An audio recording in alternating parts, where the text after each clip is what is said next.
Joel Miller contre Rick Grimes. Deux pères aimants plongés dans des apocalypses, zombies terrifiantes, transformés en tueurs redoutables, prêts à tout pour protéger leur famille et leurs amis. Mais dans un combat l'un contre l'autre, eh bien, c'est lui qui sera le dernier debout. Allons-y. Joel Miller est un survivant dans l'Amérique post-apocalyptique, après que le monde ait été ravagé par le virus Cordyceps, transformant pratiquement tout le monde en zombies assoiffés de sang. Après avoir perdu sa fille Sarah lors de l'épidémie, Joel est devenu un contrebandier impitoyable et cynique, avant de finalement être chargé de faire passer en contrebande et de protéger Ellie, une jeune fille qui pourrait bien être la clé de la survie de l'humanité. Au cours du voyage, Joel a redécouvert ce que signifie être père. En tant que survivant aguerri, Joel faisait preuve d'une intensité terrifiante, de force, de ruse et d'une redoutable habileté au combat à mains nues. Il pouvait battre et maîtriser des adversaires ayant la moitié de son âge avec seulement quelques coups de poing. Il pouvait littéralement tuer des gens à couteau de ce poing. Il en allait de même pour les infectés, il leur réduisait littéralement la tête en bouillie à main nue. C'en est au point où les gens sont terrifiés à l'idée d'affronter Joel, fuyant ou suppliant pour leur vie quand il arrive, et pour de bonnes raisons. Joel est assez fort pour abattre un colosse simplement avec une machette. Joel est aussi extrêmement résistant, il refuse tout simplement d'abandonner. Il a survécu à des accidents de voiture, à de grosses chutes et a encaissé toutes sortes d'attaques, au point où il peut être plaqué au sol et malmené par des coureurs et des colosses. Il a survécu à une balle, et bien sûr, il a survécu après avoir été transpercé de part en part, même si cette blessure a failli l'achever. Joel n'est pas seulement un combattant dangereux et impitoyable, c'est aussi un expert dans l'utilisation de toute une gamme d'armes différentes, allant des pistolets aux fusils en passant par les arcs, toutes absolument mortelles entre ses mains. Il est aussi très doué avec toutes sortes d'armes de mêlée, mais il préfère utiliser sa machette s'il en a une à disposition. Et au pire des cas, Joel est aussi un expert pour fabriquer des armes sur le vif et pas seulement des armes de mêlée. En fait, il fabrique régulièrement des explosifs ou des cocktails Molotov qu'il est tout à fait prêt à utiliser lors des combats. Avec ses décennies d'expérience en survie et en combat, Joel a en fait prouvé qu'il était un véritable tacticien. Bien que Joel puisse se surmonter des obstacles insurmontables simplement en fonçant tête baissée et en battant tout le monde, il peut aussi être discret quand il le souhaite. Il est étonnamment furtif, peut régulièrement éliminer des survivants expérimentés grâce à des attaques surprises, et il a en fait toujours une assez bonne idée de ce qui se passe autour de lui, simplement en se concentrant sur les bruits. Au final, Joel est l'un des meilleurs survivants de n'importe quel apocalypse zombie et une véritable force avec laquelle il faut compter. Rick Grimes, ancien policier à Atlanta, a été blessé par balle lors d'une intervention et plongé dans le coma. Lorsqu'il s'est réveillé, le monde était devenu méconnaissable, rien de ce qu'il avait connu auparavant. Les morts parcouraient la terre, dévorant tout sur leur passage, et les humains s'entretuaient pour les ressources. Rick a mis sa famille en priorité et a cherché à survivre dans ce nouveau monde étrange. Au fil du temps, il a perdu une main, il a perdu sa femme, il a perdu sa fille, il a perdu sa compagne, il a perdu sa seconde épouse, il a perdu des dizaines de personnes qu'il appelait ses amis. Et malgré tout cela, Rick Grimes n'a jamais abandonné. Il savait qu'il ne voulait pas devenir un sauvage prêt à tuer pour survivre. Au contraire, il voulait créer un monde où son fils Carl pourrait grandir sans peur. Un monde où les humains pourraient revivre. Et c'est pour cette raison que Rick Grimes devient le symbole ultime de l'espoir pour ceux qui cherchent à survivre.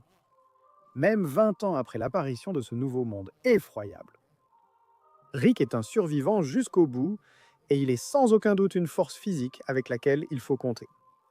Il peut maîtriser presque tout le monde contre qui il se bat, les envoyant valser avec ses attaques, voire étouffer la vie de quelqu'un d'une seule main.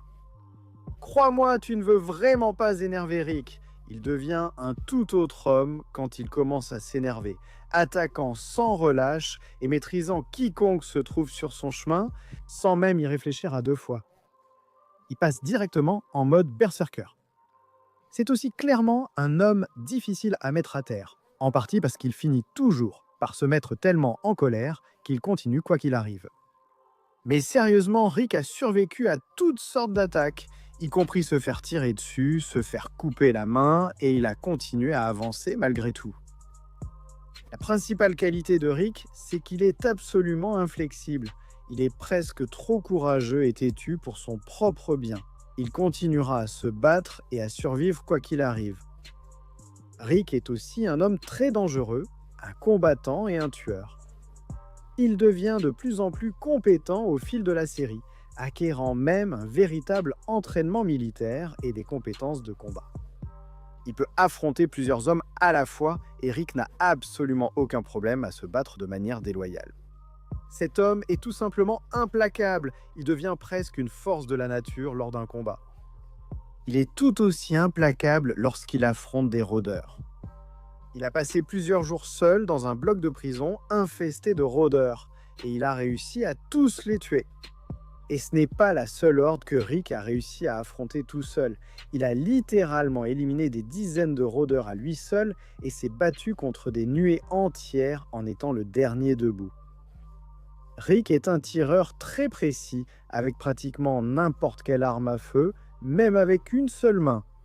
Et il aura toujours sa fidèle hachette avec lui, prêt à trancher quiconque se mettra en travers de son chemin. Alors, qui gagne ? Eh bien, analysons cela. Ce sont deux combattants et tueurs impitoyables. Tous les deux sont capables d'affronter des nuées entières de zombies et de les vaincre facilement, faisant d'eux de véritables armées à eux seuls.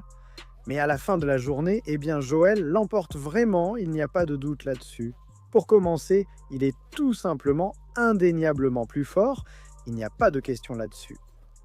Rick peut se défendre et mettre à terre des hommes adultes, mais il a été maîtrisé à plusieurs reprises et ce n'est pas vraiment une force de la nature. Joel ne paie peut-être pas de mine, mais ce gars est vraiment costaud. Il peut tuer quelqu'un à main nue en seulement quelques coups. Ça arrive aussi dans la série télé, donc ce n'est pas seulement un truc de jeu vidéo. Il sait aussi faire pareil avec les coureurs, les maîtrisant aisément et leur écrasant la tête. Franchement, Joel a tué un colosse tout seul en le découpant à la machette.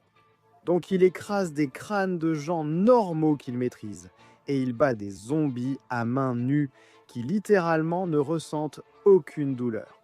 Ensuite que sa rage de père s'active et il abat des super zombies. On ne peut même pas vraiment dire que Rick puisse puiser dans sa rage primitive et surpasser Joel, parce que Joel a ce même genre de colère qui bouillonne dans son sang. Il est tout aussi redoutable dans un combat, donc ce n'est pas simplement une particularité de Rick. Maintenant, on peut peut-être dire que Rick est un meilleur combattant, plus expérimenté après son entraînement au CRM. Il a clairement gagné en puissance, et on peut soutenir qu'il peut simplement surpasser Joel par ses compétences. Mais ma question est, à quoi ça sert vraiment quand Joel le surpasse autant en force ? En plus, même si Joel n'est plus au sommet de sa forme, il n'a pas autant de séquelles que Rick à cause de sa survie dans l'Apocalypse, surtout dans les comics. Parce que là, Rick n'est pas seulement vieux, il lui manque une main et plus tard dans l'histoire, sa jambe est complètement abîmée à cause de Negan. Même Joel âgé a réussi à affronter des blotters, donc oui, et Rick est clairement désavantagé physiquement, il n'y a pas vraiment moyen d'y échapper. Je vais aussi dire que l'apocalypse de The Last of Us est bien plus effrayante et mortelle que celle de The Walking Dead. Et avec ce genre d'infectés, ça rend naturellement les combattants et les survivants plus forts et plus capables que dans The Walking Dead. Je veux dire, tu parles de coureurs, de trackers, de claqueurs, de blotteurs et même des trucs encore pires. Et tu dois te battre contre tout ça en portant un masque à gaz qui limite ta respiration et ta vision. Joel devrait être bien plus capable que Rick à cause de tout ce qu'il a traversé. Si on se limite uniquement aux versions de Rick et Joel dans les séries télé, et que Rick gagne, ce qui, je veux dire, a du sens, Rick a des décennies d'exploits et Joel n'a qu'une saison, mais si on prend les deux personnages dans leur ensemble, Joel écrase complètement ce combat. Il n'y a aucun doute là-dessus. Rick est une force de la nature et tu ne veux vraiment pas te retrouver dans son mauvais camp. Mais il a clairement trouvé plus fort que lui avec Joel qui gagne.